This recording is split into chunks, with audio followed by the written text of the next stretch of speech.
Planning Kubernetes infrastructure can be challenging, particularly when the end user, the final client, could end up having different technical levels in terms of their maturity when it comes to using these technologies.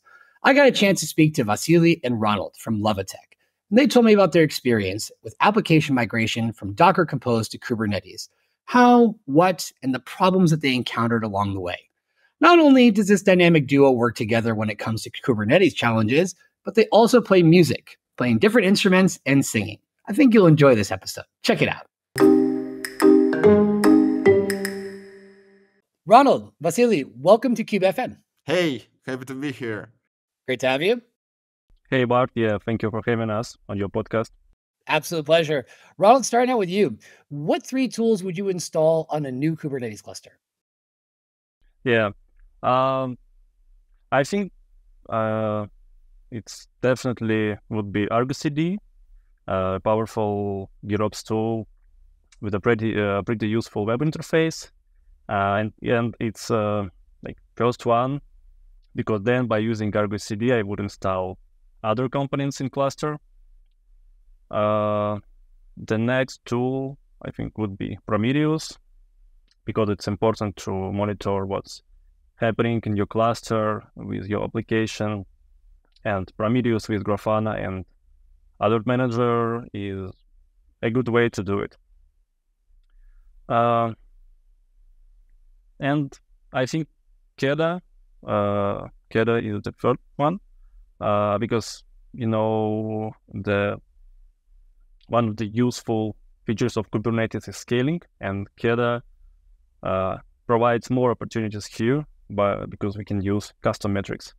We have a previous guest from the podcast, Jorge, who's a Keda maintainer, who will be very happy to hear that, in addition to ArgoCD and Prometheus, as you mentioned. Vasily, do you agree, disagree? Anything you would add or modify there? Yeah, I totally agree with this. And I'd say that in most of our projects, these are like 3 go tools that go anywhere, because they're like Swiss Army knife. You can't just go run with them. If you go this route, you will have things covered for sure. Fantastic. That being said, Ronald, just to dig into your background a little bit more, can you tell us a little about who you are and where you're working at the moment? So I'm a DevOps lead in a team of 4 engineers, and I've been working at Loovatech for 4 years. So me and my team, we mainly work on cloud infrastructure, mostly in AWS, and prefer Kubernetes as a container orchestration tool. And so my team works on the like applications that the Loovatech develops, and also we help to customers who have their own developers team, and we help them as a DevOps vendor. All right. Vasily, what about you? Me and Ronald, we're co-workers. So we both work at Loovatech, and I'm the CDO. So I'm responsible for the delivery of our services. So what we do like custom development as a service, product development as a service, and as an outsourcing service. So people come to us when they need to develop a product or support an existing application, or maybe do some cloud infrastructure project. And what basically I do in the company is that I make sure that we deliver what we promise to the client. And this is like a very important part, and that encompasses software development, infrastructure, and also talking to client when the client is maybe panicking or thinking that we might not be on time, but we will be on time, of course, as always. And me and Ronald, we met back in the day in 2018, when we were just looking for a systems administrator. We were not cloud native at the time, like at all. We just needed someone to help us with managing Linux machines and just doing things the old-fashioned way. And that's how we met. And ever since, I'd say that me and Ronald, we grew together like as professionals, and we grew with the technology that we use. So that was our joint journey in Loovatech for the 2 of us. Fantastic. With that in mind, you said about 6 years ago, What was that process like of getting into cloud native technologies, specifically with Kubernetes? What was it like before using it, and how did you go about learning it? Yeah, I say that we as a company, we mostly evolve based on the projects that we do, and the projects that we have had, like in our early days, they were not as complex, and we were not as tech savvy as as we are right now. And 2018, that was a different time. That was a time when you would seriously consider if you need to go the container route, or you would just do it the classic old fashioned way. That was a choice back then. Now you don't have a choice. Like, you just fire up Docker, and that's what everyone does. Back in the day, it was not like that. And I'd say that it was precisely the moment when we understood that we need to level up our game a bit, because we already started struggling with some things that involved like high availability, reliability of the services. And as a company, we are a small company, and we don't have the luxury of having like a crowd of engineers that may do a lot of things manually. We strived on automation from the day one. We needed to cover a lot of things with just a few people, and we came to a point when we understood that even with automation tools in place like Ansible, like we may mostly use Ansible and Terraform, that was not enough to manage applications that we were working with later. So we needed to make that leap, because we understood that we just spent too much time on fighting things that were just solved in Kubernetes just by design. That's great. One thing thinking about there too is, like you said, learn the technology is one thing, but on top of it, based on the team that you have, how many engineers are at your disposal, that's definitely going to shape it more. Ronald, in your experience, were there any key resources or things that helped you learn Kubernetes? Yeah. So yeah, I remember clearly that when I like just started learning about Kubernetes, it wasn't easy. Yeah. So I think I mostly I use as theory. I use like articles on Medium or on other resources, videos from conferences, and so I think the balance. I just used the balance between theory and practice.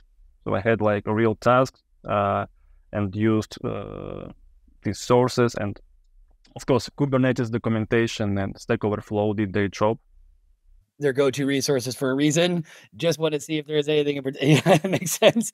It's not Google or Stack Overflow. It probably doesn't exist, right? Yes. And I mean, it's funny that back in the days, you would go and buy a book on a subject. Nowadays, you can't just write a book in Kubernetes because it will be obsolete in a year, or something like that. So we've got a new way to learn things now.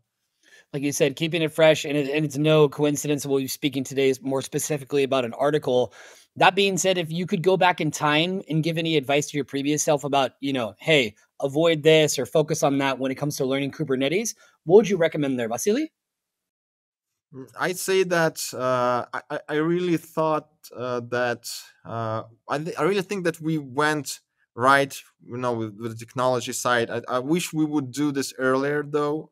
There's maybe some time lost when we just were, drifting in a way. So should we do this or not? We just have a way of doing things, and I mean, as an engineer, you should be more open to trying new things and devote some time into tinkering with stuff. Maybe like 80% of what you try that will be like useless tools in the future that you will just throw away, but still you gain experience and you look at new things. So I think that as an engineer, it's vital that you always spend time on some bleeding edge technology that's completely new, and that really moves you forward, because people who didn't do that at the time, they have a huge disadvantage right now.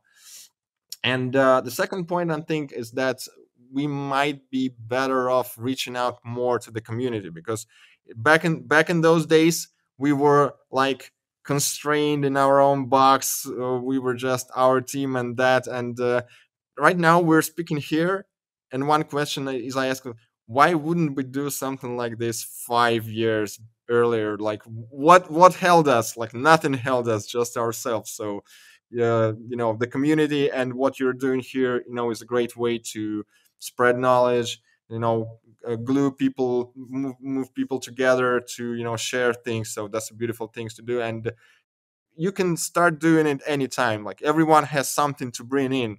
Everybody has their unique experiences, and you always have something to tell the world about. I think it's a wonderful point about two things. A, the part about trial and error with different tools. Like not everything is going to work, but it doesn't mean it's a waste of time. There are going to be Yes, exactly. process of elimination. You're going to be getting your eyes and ears open, both to the technologies themselves, as well as the people who are building them, to understand their logic, the pain points they're trying to solve. Then the other point that you mentioned is about making community part of your solution. And there's so many different ways to do that, which is very beneficial because some people don't want to do a podcast or they don't want to write a blog, but everyone can find their community fit, whether it's being a lurker in a Slack channel or a Discord server. It's really up to Yes, everyone to decide what's going to yes. work best for them. But I think it's a solid point. Ronald, anything that you would add there? Oh, I think I just agree everything that Vasily said. I think nothing to really add here. You published an article about application migration from Docker Compose to Kubernetes, the how, why, and what. Now you work with different kinds of customers that have different maturity levels. Can you give us some examples of things that you've encountered regarding that, where some companies might be a little bit more advanced than others, things that you have to keep in mind when helping them migrate from one technology to another?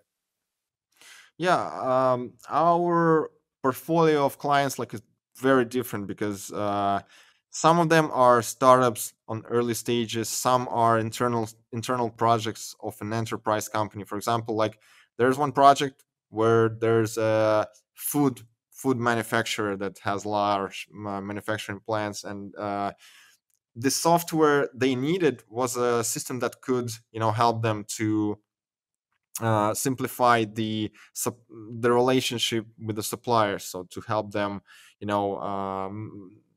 better communicate with their suppliers, to organize that process, etc.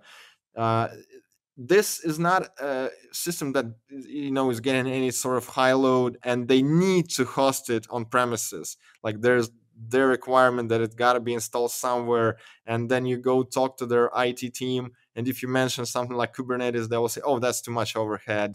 Why? We don't need this. We'll just give you two machines and that's it. And you say that what about failover, what about high availability? They say, oh, it doesn't matter if the system goes down for half a day. Well, just nothing nothing will break in that hard that that would justify given the extra overhead and extra management overhead, etc. So, and many of our projects are too simple or don't have that high requirements for the availability and the scalability to justify the overhead that you inevitably get with Kubernetes. Like I say, like Docker Compose, it's not going anywhere because like it's super simple. You just look at the example of how Docker Compose is structured, and you can write a Docker Compose file yourself. Like every developer can write a Docker Compose file, like with no learning curve, like at all.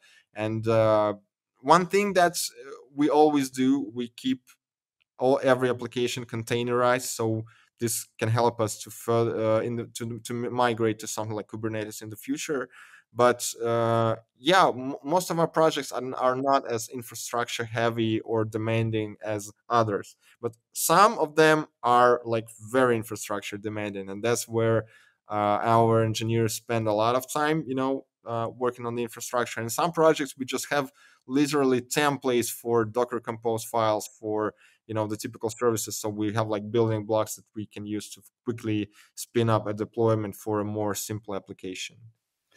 Now, one of the clients that, where the infrastructure seemed to be a little bit trickier, or that at least stood out in the article, is a client of yours called Picvario. Yeah, If I yeah, that's pronounce it them. correctly. So in terms of can you just walk us through, that the app and the infrastructure when they first asked for help as opposed to where they're at now? What does that look like? We actually started developing Picvario from scratch because the founder came us with an idea. He said that I see a market for digital asset management systems that is not covered yet. So what Picvario does, it helps a company that has a lot of like media content, say sports team or news media or a museum or a Kubernetes podcast. Or a Kubernetes podcast that has a lot of audio, video, and image materials, yes, in place. And the first problem is organizing that, but the biggest problem is finding the right content when you need it. Like for a sports team, when you need to pull up a picture of one of your like sports team athletes, you need to pull it up from a game that happened 3 years ago with that particular team. And how do you do it? You just go to Google Drive folder and try to click through things to find this. You need something better in place. So Picvario does exactly that, and it's uh, unlike many systems of this class, it's adapted towards companies that want to build their own media content bank.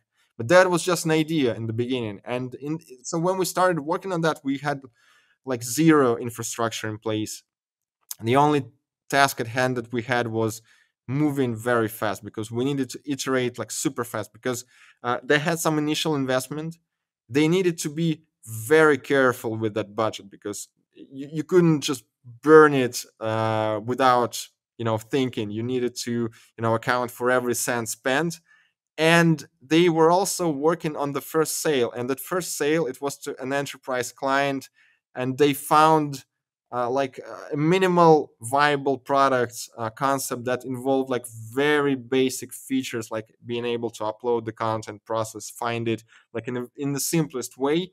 And we were working on delivering that MVP, and now with that in mind, we just didn't have nor time nor the resources to work on some complex infrastructure. We just needed the developers to bring in features, and as that was like an MVP launch, there were no like any hardcore requirements for how well it should handle the load, because the client had like 50 gigabytes of content. Like it's not a lot. You don't need like super a lot of computing power to process that.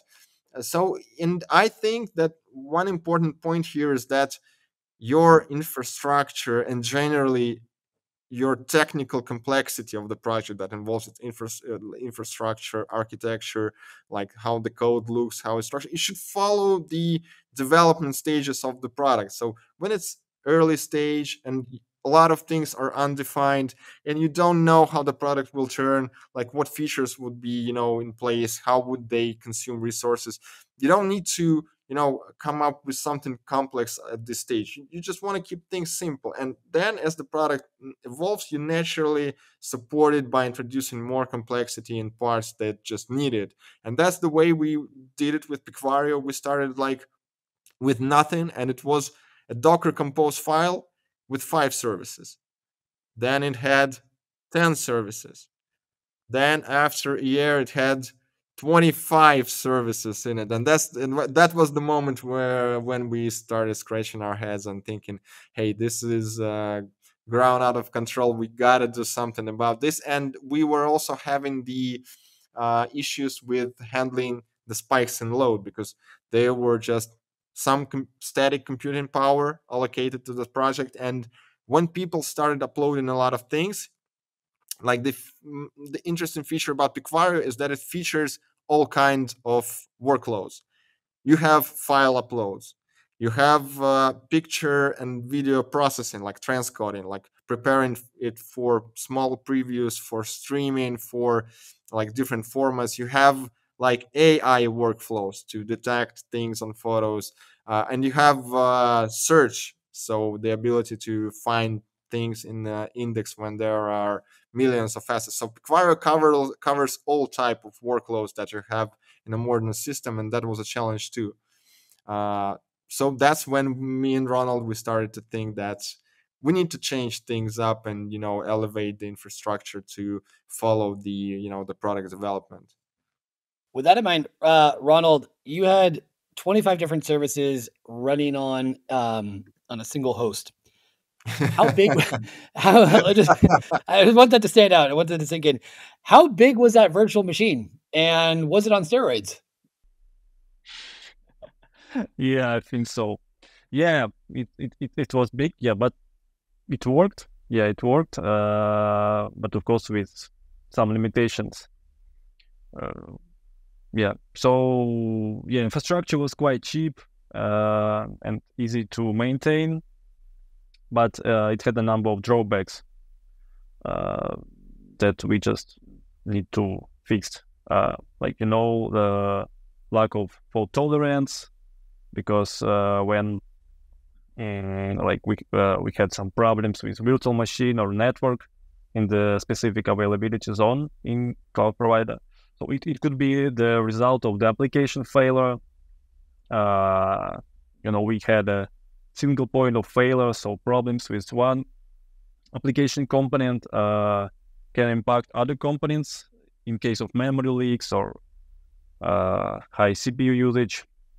And so it's not critical when one worker is not performing correctly, but it's a major issue when because of that the front end or back end, so the main components of application is not performing correctly, or even worse, they are down. So yeah, that was the problems. And so getting to that point, the problems, starting to realize, all right, this is not sustainable. We've got to take it somewhere else. When you were evaluating, the different options, whether it was Kubernetes, Ansible, Docker Swarm, eventually you did decide on Kubernetes. What influenced that decision? And did the migration start immediately after that, or was there a waiting time? Walk me through that. Mm-hmm. So we understood that the current solution requires reworking from scratch, and so we have basically we have analyzed different options. First of all, of course, we were thinking about the Kubernetes because it's the current standard. It's the most popular platform for container orchestration. But also we also looked at other options because some team members had doubts about Kubernetes and thought that it's overkill solution and that we should go with something simpler to maintain and cheaper. So yeah, we discussed research different options, for example, using Ansible with Docker model to orchestrate containers across several hosts and distribute traffic by a load balancer. Also, we considered Docker Swarm, but after research, we understood that all these solutions looks like a compromise. They could help and improve some of the challenges that we had, but only for a short time, and not as effective as Kubernetes. So yeah, we chose Kubernetes, but we didn't start migrating after that. Yeah, because what Vasily? Uh-huh. Go for it, Vasily. Yeah, the issue was that when you read up something about how do you migrate to Kubernetes, the first thing that you hear that your application should be stateless, right? So you shouldn't store some persistent state on the node or in the container itself. But the devil is in the detail, because it's easy to say that make your application stateless, blah blah. But how do you actually do it when you have the actual challenges that come with it? And we had two. One of them was that we had a sophisticated process of file uploading, because you just can't upload a large file like several gigabytes via a browser in just one post request. It just won't work, and none of the web servers will let that pass through, and you will encounter timeouts, etc. So we chunk upload. We separate the file uploaded into multiple smaller chunks, and they are sent to the backend separately, and then the backend just stitches them together to get the final file. And that was easy to do when we had just that machine. We actually had all the files like in a file system path. So it's like images, and there it goes, like folder structure with the content, the media content that you have. And the chunked uploads, they just went into the temp folder on the machine, and then the backend could easily, just use the file names to stitch them together, and here you go, here's your file. But something that you just can't do in Kubernetes, just because you can't rely that this folder will be available to everyone, and it's just not easy to pull off this trick. So what we ended up with, first, of course, we moved everything to S3, and to this day, it's just S3 is you can never go wrong with using S3 for storage. It just works. And for the upload part, we used an interesting feature of the S3 called multi-part uploads. It's the S3 protocol allows you to create multi-part uploads as a part of its protocol. So you upload those chunks and then tell it to stitch them together, and here it goes, and it all happens on the bucket without you even having to write some specific code for it yourself. It's an API call. And this is the first thing. The second was the processing, because we have a lot of things that happen to every uploaded asset. You need to transcode it, do some AI magic. You have to extract metadata. You have a lot of things to work on, and it's all asynchronous. So it's all like happening in background via salary workers that have a task in queue. They go, they fetch the asset, and they work with it. And the problem is that many things like FFmpeg, they require you to provide the file name on a file system. And most of the tools that we use, most of them take a file system path as an argument. And when you have that distributed, you just can't have the temporary file somewhere, to rely that it's present on every node. So we did some changes to that, and this went in two stages. First, we were just uploading the file to S3, then a worker pulled it back to work on it to a temp folder, and it uses a small optimization that it doesn't do it twice if the file is already present. But in the end, we just went with a shared like Scratch file system. It ended up with introducing less delay.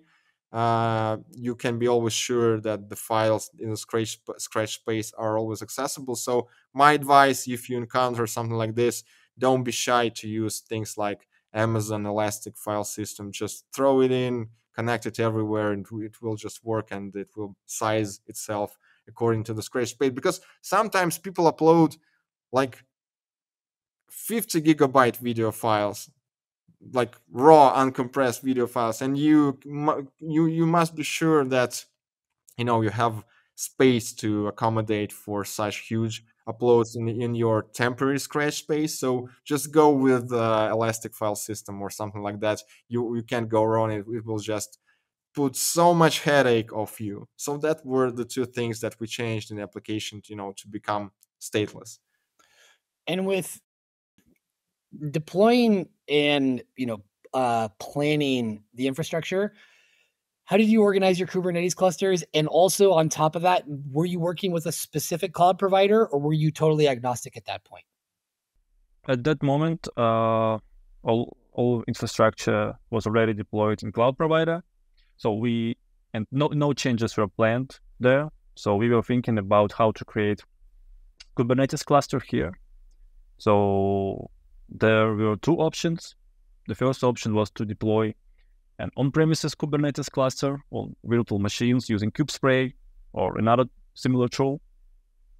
And the second option is to use a managed service from a cloud provider. So almost all providers offer such services. For example, AWS EKS, Azure AKS, and etc. So, and the main point is in using Kubernetes service in cloud is that the responsibility for the control plane configuration and performance is on the cloud provider side.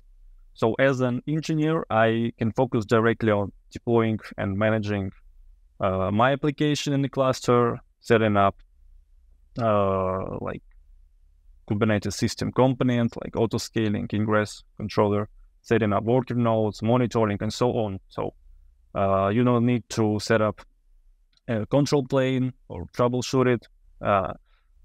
So it's easier to like update the Kubernetes version. Of course, you need to, when you perform it, you need to do some research, you need to do some actions. You need to, so for example, if you upgrade Kubernetes version in AWS, you need to go to AWS documentation, check like what changed in new version, what the preparations you need to do. But it's like you need a lot less to do. So yeah, we chose the option of using cloud service. So it's like it's because, as I said, it's require less time from engineers, and it's easy to maintain, and also because it's more cost effective. Because like for example, in EKS you need to pay something like $75 per month for high availability EKS control plane. So yeah. And yeah, 2023 is definitely the year of cost optimization. And Vasily, I'm sure you hear a lot about that from customers. But going back to our magic number 25, you're running, deploying 25 services in test and prod could require some tweaking of variables and things of that nature. Did you use any templating engine for that? Yeah, we did. We are using Helm charts for that. Because it allows us to minimize the count of configuration files. So instead of using just standard Kubernetes manifest, we have like several universal Helm templates that we use for all environments and all application components, and we can set up necessary parameters with various files. So it makes configuration easier and allows us to implement don't repeat yourself approach. So, and of course, we made some changes in our CI/CD tools and approaches. Before the migration, we used TeamCity for building Docker images and deploying them. And after that, we continued using it for building images, but started to use ArgoCD as a deployment tool. So ArgoCD performs deployment of our Helm charts to the cluster. And in the article, just to take ArgoCD further, you mentioned at the beginning of the podcast about why one of the three tools you would install on a new Kubernetes cluster. In the article, you talked about the GitOps push and pull comparison. Can you share with us what exactly happened there? Yeah. So there are two different models of deployment. So push model is where your CI/CD tool performs deployment steps. So it has access to the environment and push changes. So, for example, it just perform Helm install or kubectl install or apply command. So we use this. Actually, we use this approach before migration. So TeamCity just did SSH exec to the host and just run Docker compose commands on virtual machine. So pull model is how GitOps works. You have an operator like ArgoCD or Flux installed in your Kubernetes cluster, and it monitors the state of your Git repository. And when it changes, it's like automatically starts synchronizations and updates your application.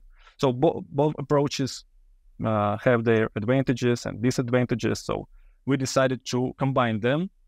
So as before, we use TeamCity to build images, and then we still use TeamCity for launching the deploy pipeline that just passes the image ID variable to ArgoCD and triggers it to sync applications. So that's how it works. Now, we've heard quite a few different things here. This migration was no easy task from what it sounds. But what was the result after so much work? What was the client's feedback? What did they have to say about that? What were your conversations at that point, Vasily?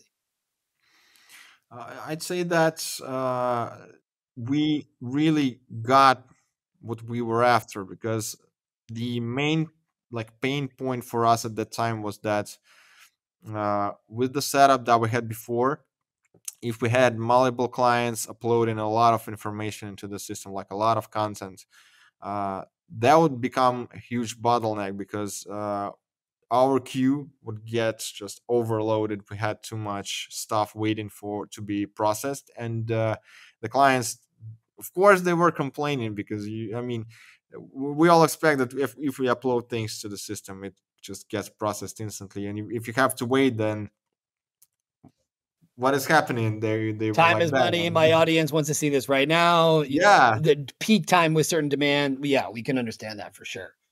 of course. If you are like a photographer on a sports game, you just want to upload the stuff with the little delay as possible. So after like the first period, you go upload it and send it to your, to your editor's team, and you don't want to wait on things. And that was the point when it became evident that we need to, change things like transcoding and uploading and the processing of uploads. It was the largest pain point. And with Kubernetes, we nailed exactly that, because with the cloud service, we had an easy way to, order more resources, scale up and scale down as we needed. And like that was a textbook example of using cloud technology to, being effective with your budget and getting resources as you need. So we just used the thing that clouds were just designed for, by their nature. And with Kubernetes, it was so easy to, you know, make that happen, because you didn't have to worry about, just nothing. You set up your scaling policy. You've just set the, the boundaries for it, the triggers, and here you go. It just works, and it's some kind of magic that in the end justified the overhead and things we had to go through with that. So the quality of service improved dramatically, and we no longer had those moments when we had clients complain about that. So that was a huge win for us. That's great. We've talked a lot about the technical elements here in terms of all the different choices you had to make about what were you going to use. In terms of helping the client level up, what was that process like? Because you mentioned at the beginning about how for in some instances you mentioned the word Kubernetes, like no, we're definitely not doing that, or that's overkill, things like that. What was the process like? You talked about your own journeys of Stack Overflow and Kubernetes documentation. What was it like, communicating these technical choices to the client and bringing them along? Sometimes we hear that it's not necessary for clients to know about everything, not because you're trying to hide something, but just to reduce complexity. What was your approach there? That was not easy. Because we are super open with our clients, and I say that we never hide things from our clients, and we believe that transparency is the way to go. But we engineers, we understand why Kubernetes is the way to go, why certain technology is more advanced and gives you more capabilities than the other. And we all as engineers, we understand that. But then you go to a client and you say, hey, we need to do X, we need to go to Kubernetes, change our game. And he says, all right, how much would that cost? That's the number one question. How much is that gonna cost me, is the question number one. And the second is, what do we get out of it? Like what is the value that you provide? And if this requires two things. First, the client gotta trust you. You gotta earn the trust of the client, so he or she understands that you can be trusted with making such decisions. And sometimes, if you have good relationships with the client, you can come to a point where you say that we absolutely need this, and just we need that. And he says like, okay, I trust you with that, just don't burn too much money when you when you do that. And the second is that you gotta think hard about justifying the value that the client gets, because If you just want to sell something like this, you got to come with a value proposition. And in our case, we did attempt that before, but we didn't have a solid value proposition, at hand. We just said, okay, this will improve the availability, this will improve the reliability, etc. And the client said, well, we don't need that too much right now. Like, we have 20 clients, and they do not have as much data in the system right now. And if the system goes down for an evening, that'll do. So it was not just enough justification for the client to go with something like that. But then when we grew, when we started experiencing those pains, then our value proposition became clear. We do this, we spend this much budget on migrating to Kubernetes, and we will solve this problem that directly impacts your business and the satisfaction of your clients. So that's a great value proposition, and anyone would agree with something like that. So if you want to sell some project like this to your boss or to the business or to your client, you got to think very hard about coming up with a good value proposition. Otherwise, they just shrug their shoulders and say, hey, let's save the budget for now. We will spend it on adding new features or something like that. I like that. And that's a common topic, that it's like, don't just throw bells and whistles at me. Tell me about like reliability, availability, latency, multi-tenancy, downtime, all this sort of stuff. Sounds nice, but how does this translate into practical business value? I know that's tough. And engineers are like, look, I didn't get an MBA. I'm not a business owner, but your customers are definitely going to be thinking about that. So I think it's really important to keep that in mind. One other thing I wanted to ask, you created this article. What was your objective overall in creating it? What's the reaction that you're hoping people will have? First of all, I think I just wanted to share my experience with the community, because, as I said, when I learned and when I just did this migration, I used a lot of information from community, from articles, videos, and documentation.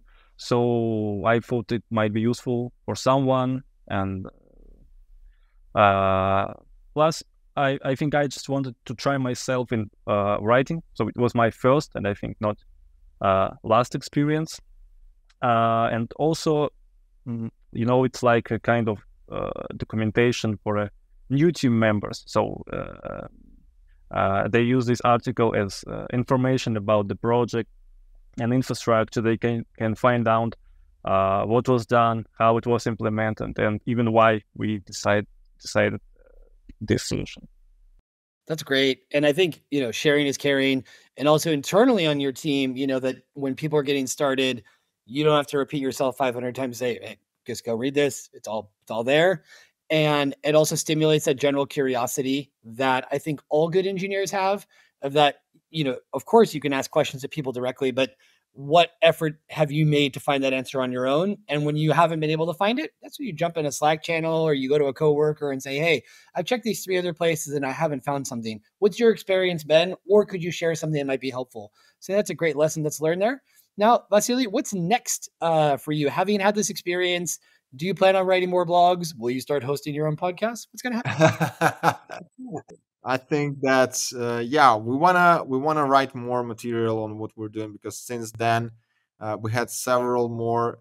Even in this project, for example, we've introduced things like scaling of custom metrics, and we did some interesting things regarding the implementation of fair queues. For example, we have a multi-tenant architecture, and we need to make sure that we treat each of the tenants equally, so we don't have one of them overflowing other clients. So we have an interesting case in Picvario about this, and several other things that happened. And Ronald is right now working on some huge infrastructure projects that involve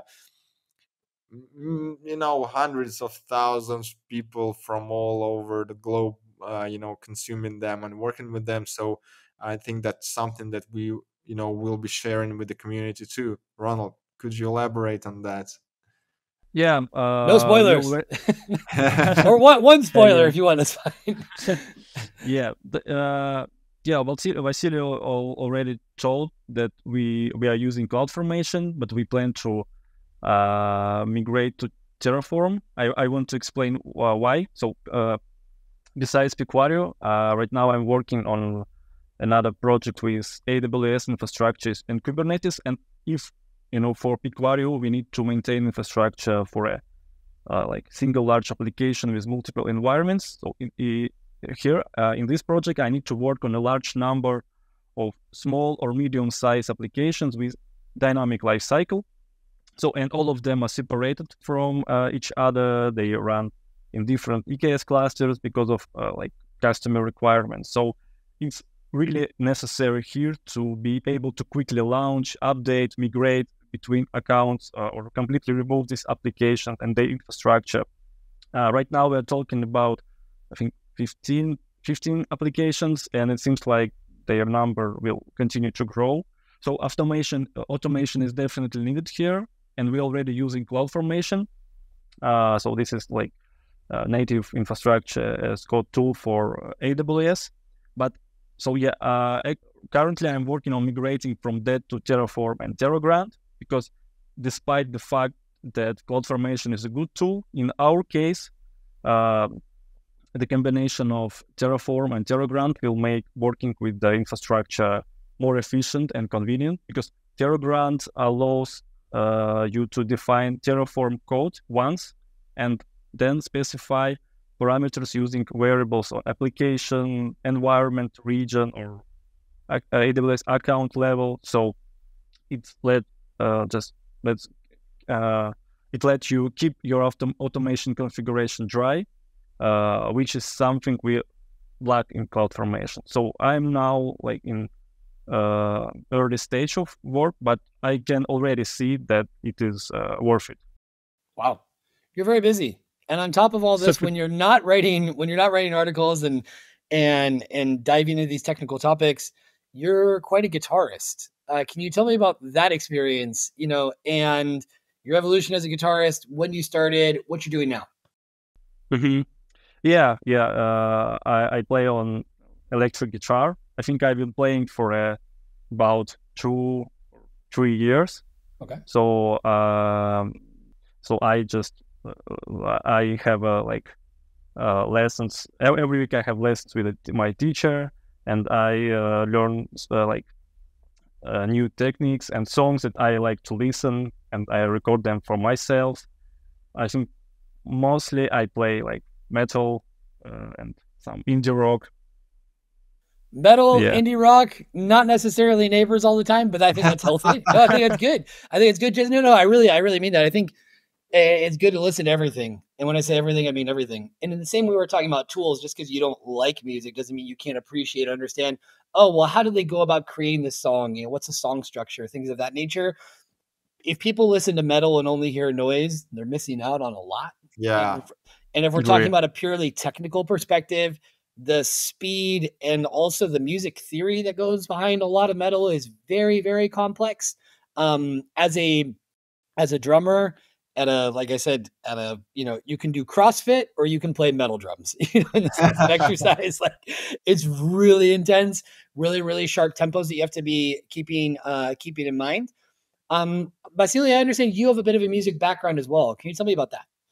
Yeah, I'm a one-man band. I say I produce music, I sing, I write lyrics, melodies, etc. So I'm just putting it all together. And I say that, like, our topic right now is, I'd say, on this podcast is technology. And one thing I really appreciate about producing music nowadays is how it depends on technology, because nowadays music is very technological. Like, you have all those like plugins and processing and sound design techniques that were impossible like years ago. And in the same way as like Kubernetes is opening your possibilities to come up with better services and with more high quality services, and just open up your possibilities. I'd say in the same way, the same happens in music too, because like new technology, new plugins, new, I'd say, AI tools in music that come up these days, they level up the game too. And again, as with the technology in the music, you got to keep up with with the current advancements too, to improve your game as well. So that's an interesting, how these two things seem similar in a way.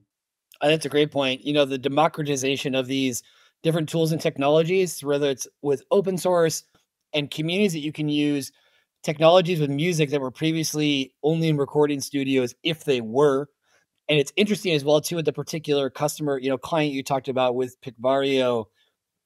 Video production is something that nowadays a lot Oh can be done with the yes. phone and, CapCut or programs like that. So I think there's a lot to be learned through the availability of these different technologies. And a lot of it comes down to, once again, how willing are you to learn? Are you willing to accept the fact that you don't know things and that the process, takes time? A really good thing that someone said multiple times is that I've seen on Twitter, someone from the Cloud Native community, I think it's Ian Coldwater, said, the first step at getting good at something is being terrible at it. And just Oh yeah. embrace that. It's fine. Like, Ronald, can you remember when you first started playing guitar, how it sounded? Well, it's better to, yeah, better. Yeah, I actually, I have, when I started to play, I uploaded all this on YouTube for private access. So now I can just watch how I played like 2 years, 3 years ago and compare it. Yeah, it was like, it's better to not show it for someone. Oh, but now we really want to see it. No, but it's all good. But I think the point is, like, at an individual level, you can see how far you've come and you can really appreciate that process of leveling up. That being said, we can't access your private YouTube videos of guitar, but if people want to get in touch with you, what's the best way to do it? I think the best way is LinkedIn. It should be easy to find me here by using my name. Yeah. Pretty good. Yeah. Vasily, Hit what us about up you? on LinkedIn. We'll be happy to talk. Fantastic. Looking forward to the next steps. Be sure to ping me when that, next blog article comes out about what you're working on right now, Ronald. This is a fantastic conversation, very eye-opening for people that are, everyone's at a different phase. So some people, like, that's the thing. You walk into a room and you say Kubernetes, be like, no, talk to me in, 2025 or 28 or when I'm retired. And so I think it's really good to get these different perspectives. And also, one of the things that was mentioned is really understanding, empathizing with your customers, thinking about what are their objectives, how do we translate these things into business value, because they're going to go have to explain this to their boss and they want to be equipped with how much does this cost and what do we get in return. Like, it's such a basic point, but it's so valuable for everybody out there. So thank you both very much for joining us today on the podcast, and looking forward to seeing you soon. Bart, thank you so much. That was a pleasure.